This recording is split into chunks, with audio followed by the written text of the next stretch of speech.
Good morning, good morning, good morning. Todd Gutner in the weather office. We continue to provide you with these video updates as we get closer to Saturday and the arrival and impacts from Hurricane Lee. There's been a positive development for all of us here in Maine. Last night models ticked a little to the east, which eases my concern for the big impacts here in Maine, flooding, power outages.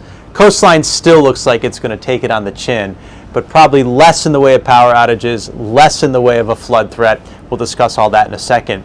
First of all, though, I do want to show you that there are some tropical advisories from the National Weather Service. There's a tropical storm watch in this lighter pink or peach. It stretches all the way down the coastline, Portland, York County, and includes Bangor. And we also have a hurricane watch for our coastal waters and for land on down East Maine, right along the coastline here. We don't get these often, and I'm showing you these because we don't get them often, but it's not meant to freak you out. I assure you, we will never have hurricane conditions along the coastline or anywhere in Maine. Hurricane conditions mean that winds would be sustained at 74 miles per hour or greater. Sustained winds 74 miles per hour or greater. That's not happening. This storm is not going to be strong enough when it gets to our latitude, gets close to us, for something like that to happen. We may not even see a gust to 74 miles per hour, just one gust from the entire event, anywhere on the Maine coastline. Now out in the open water, yeah, that's certainly possible. But for us here in Maine, we are not going to see hurricane conditions. So don't freak out about that. It's just kind of the semantics that the National Weather Service and the Hurricane Center need to do. Okay, so now that we have that covered, here is the storm. This is Lee. The eye's getting kind of exposed and some dry air is sneaking into it. It's starting to weaken as it's encountering colder waters and moving northward. Right now it's about 300 miles southwest of Bermuda. There's Bermuda right there. Tiny little island nation. I want to show you the track from the Hurricane Center, the official track, and the forward speed, the movement to the north, is still very, very slow. It's only at about 10 miles per hour, and it really won't get much faster than a 20 mile per hour pace. So it's still a couple of days away from us, believe it or not. Usually tropical systems, when they start moving north, they pick up forward speed and fly through, which can be bad because they can maintain some of their stronger characteristics. But because this one's moving slow, when it gets to the Gulf of Maine, that water will zap a lot of its energy, and this thing will be transitioning from a hurricane south and east of Cape Cod and Nantucket to a tropical storm in the Gulf of Maine, and then to extratropical or just a nor'easter. And that's kind of what I expect in all this. I expect a wet nor'easter. That's the best way that I can kind of define it and explain it to you and what to expect. But yesterday at this time, the track, Hurricane Center had it making landfall in down East Maine.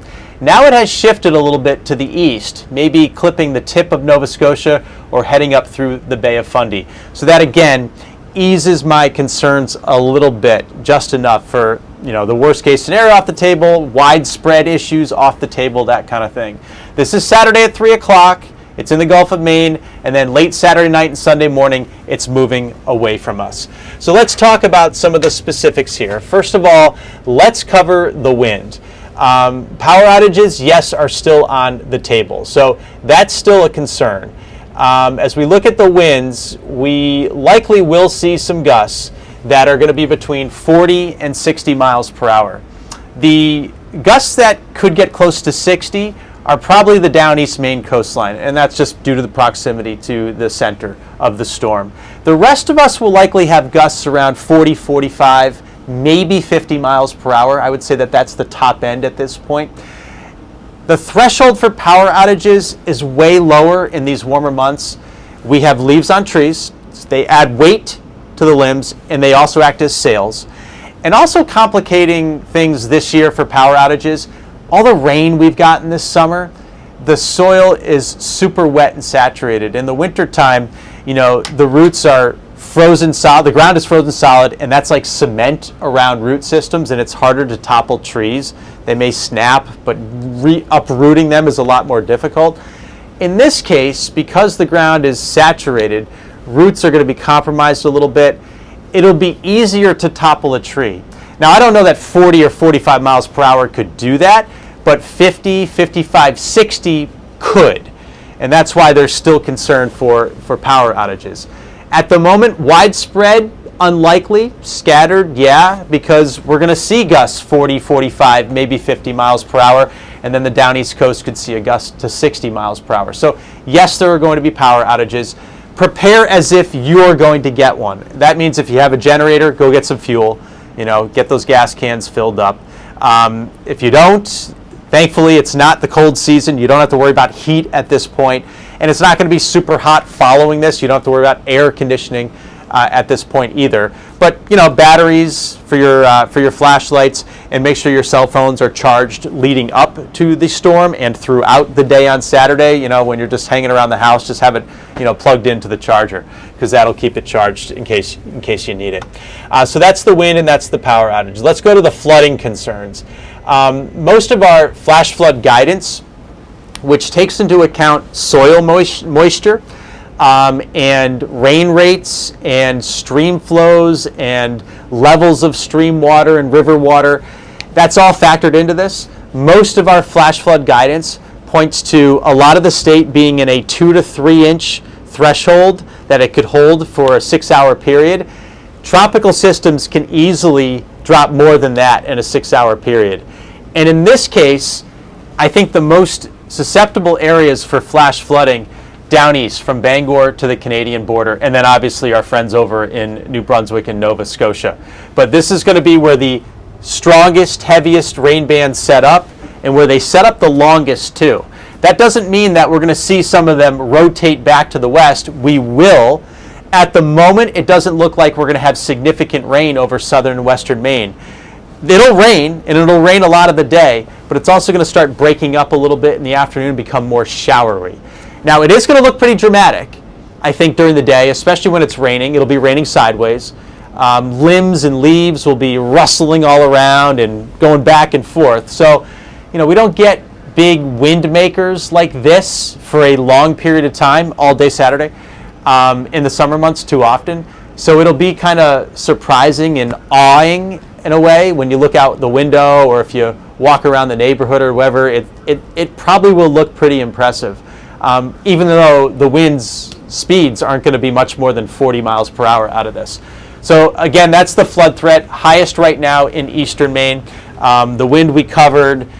Wave action still, I can see 10-footers hitting the coastline. Out in the Gulf of Maine, there'll be 20-footers out there. Some of those buoys, Jeffrey's Ledge, Cache, all those, they're gonna have 20-foot waves, if not higher. So that's dangerous stuff. I mean, you never know when a set of rogue waves is going to come in. I know there are going to be a lot of gawkers, folks going down to the beaches, folks going down to the Rocky Coast, going to lighthouses to check out, what the ocean looks like, how dramatic it'll look, how churned up it's going to look, these big crashes and spray all over the place. Just, I don't want to be like parental here, but just use common sense, be smart, stay way back and off the rocks. Because even though you may be there and used to what is breaking in front of you, there may be a set coming in that's breaking and you're like, okay, I'm at a good distance, I'm fine. Well, all of a sudden there could be 3, 4, 5 waves in a row, these rogue waves that are 2 or 3 feet higher than what you were taking pictures of. And that can catch you off guard. And you don't want to be a statistic in this event. So again, common sense. Another thing, and I just thought of this the other day. Sunday's going to be a beautiful day. It's going to be like 75 to 80. It's going to be sunny, summer-like. Some of you may want to make it a beach day because of the weather being so nice. There will be very few lifeguards on beaches at this point. Most of our lifeguards are college kids, and those college kids are back at school. So I don't know that towns in communities will close beaches. They may not. I don't know that. I wouldn't be shocked if some do. But I also know that there won't be, many people patrolling those beaches, people that will keep you safe. And large waves will be there on Sunday too, and rip current risk will be there on Sunday too. So again, don't be a statistic. I think that is about it. I'm trying to go through all the points I wanted to make for you. I mean, lastly here is, this is still 2 days away, and we had a favorable nudge with the track to the east last night with our modeling. It could sneak back to the west a little bit and present us with increased flood threat, increased wind risk and power outage risk, that kind of thing. But right now, I like the trend that I see. This little tick to the east is way more favorable for us than it was looking yesterday. So that's the latest from here in the weather office. I put a fresh blog up not too long ago. You can find it on our social media platforms. You can find it on our website at newscentermaine.com.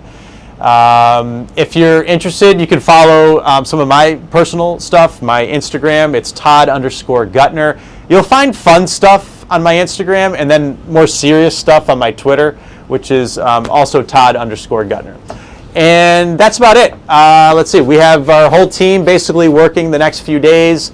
I will be here on Saturday morning. We haven't done our meeting yet. We're going to be meeting at about 10 o'clock this morning and try to figure out who's covering what. But my guess is I'll be in here on Saturday morning, and Carson will be out there live probably in the storm during the day. Our newbies, Dana and Aaron and Jason, will all be working the storm too, and you'll see their faces quite a bit as well. And give them a follow, by the way. They provide some great content as well. That's the latest. I'll give you another one of these tomorrow, and hopefully I have more good news for us all tomorrow. See ya.